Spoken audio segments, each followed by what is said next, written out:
This is what peak productivity looks like when you're sick.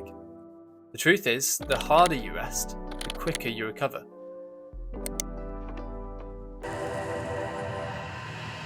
But is this really true? Is this the most productive thing you can do when you're ill? Couldn't you just power through and keep working? Or even go to the office? Maybe it's better to take a work from home day instead and just keep going. I've been doing a bit of research into all of this, and I have a bit of a story to tell, so let's get straight into it. Hello everyone, my name is James and I'm a project engineer, and a few weeks ago I caught a really bad cold around Easter time, and it was one of the worst colds I've had in quite a long time. I had a fever for nearly 8 days.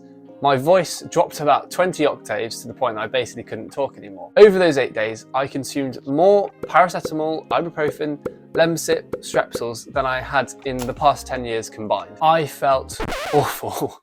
And to be fair, I am immunosuppressed, so I do tend to get ill a little bit more often and a little bit worse than the average person.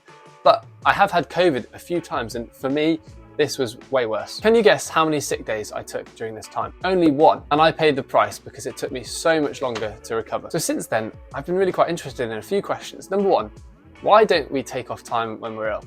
Number two, is it actually more productive to take time off work than to try and work whilst we're ill? And number three, how do we apply that to if you're working from home rather than an office? If you're enjoying this video, then please consider subscribing as it massively helps me out. Thank you. So let's go through what I found. There are obviously a whole sort of range of reasons why people might not take off time when they're sick. Maybe their company doesn't have very good sick pay. Maybe they work in a company culture where they're afraid that they'll get fired just for taking a sick day. And in the UK, interestingly, we don't take a lot of sick days. And largely, I think this is probably to do with the fact that we just tend to go with the easiest option, which is just keep going. When I'd finished my Friday during that sick week, and I'd had the Wednesday off, by the way, I dragged myself out of the house for a little bit of a walk as it was a bit sunny outside and I'd been cooped up all day long, not feeling great.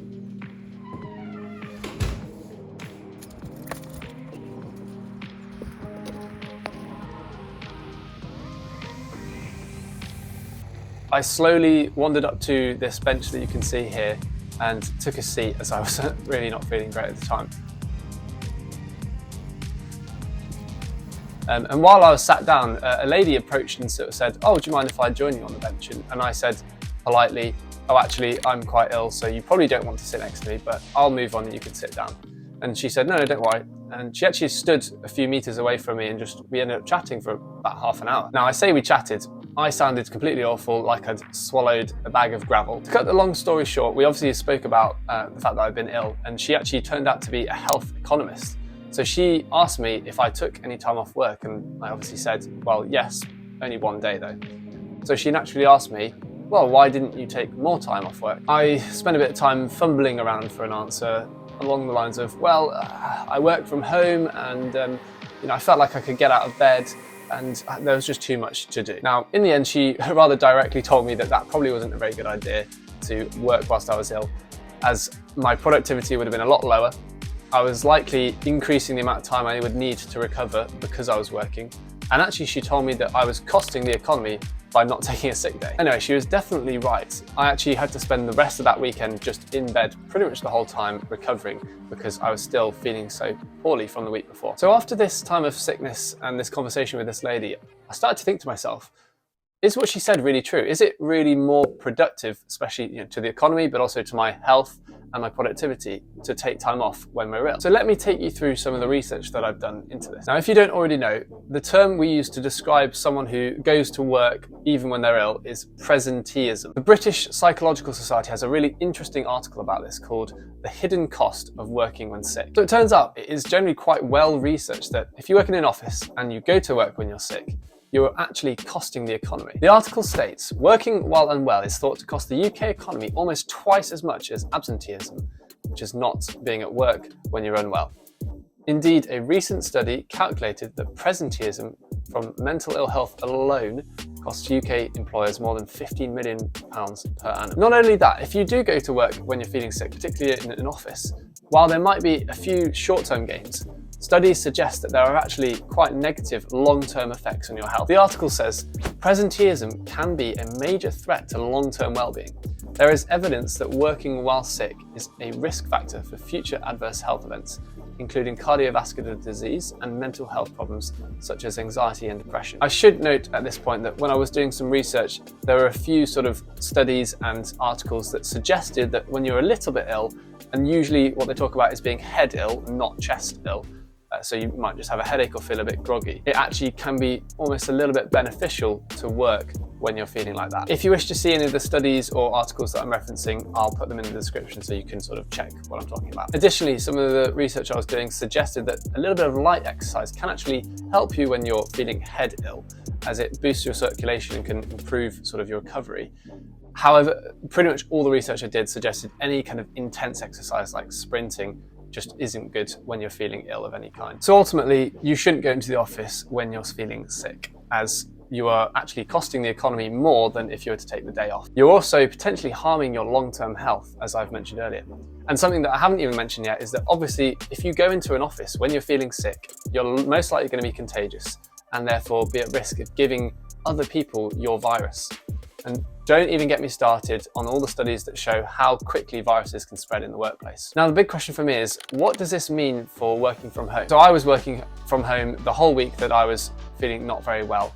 And I can tell you that if I had been having to go into an office, I definitely wouldn't have been going pretty much the whole week because I felt that ill. Yet, because I was working from home, I felt like I probably should be working and probably could have worked because I could get out of bed.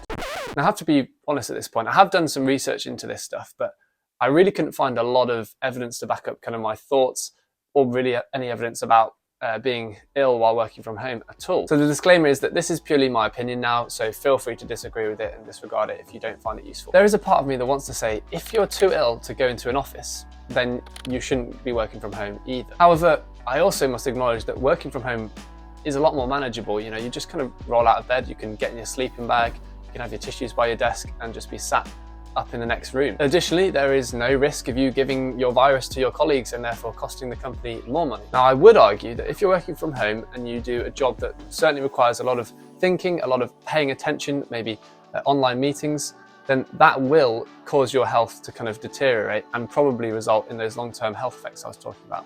Again, my opinion, not scientific fact, but that's certainly what I've observed is when I've worked from home being ill, it really kind of makes me a lot more tired than if I'm just sort of sat in my bed or watching Netflix or whatever else you do to rest. Now, I am a believer that the harder you rest, the quicker you will recover. So ultimately, I think that if you are too ill to go into an office, then you shouldn't be working from home either. Obviously, there are some cases where this won't apply, so it's up to you to discern kind of what you're going to do. One thing that I sometimes try to do is start from working from home, give it a go, see how I'm feeling when I do a bit of work. Am I being really slow and groggy? If so, then I might have to just take the day off. But you might sometimes pick up and it'll be okay. I will actually link an article in the description as to why sort of resting, particularly bed rest, where you're sort of just lying down still and sleeping a bit, is actually really good to boost your recovery and it actually quickens the time that you recover. I should note also though that you probably shouldn't stay lying down in bed the entire day you're recovering because it's not actually very good for you, and doing a bit of movement can really help. And additionally, it reduces the amount of sort of mucus building up in your chest, because sometimes if you've got a chesty cough, the mucus can sort of stay where it is when you're lying down, but if you get up and move about, it has the ability to get out. I'll link again to a video that explains that in better detail. Additionally, if you know any studies that show sort of that working from home while ill is actually okay, or that it's still a bad idea, then please let me know, as I'd be really interested to have a look at them. I really hope this video has been helpful for you. Please take all the bits you find useful and just disregard the other bits. Let me know in the comments what you think, if you've got any thoughts. But if not, thank you so much for watching, and as always, I'll see you in the next video.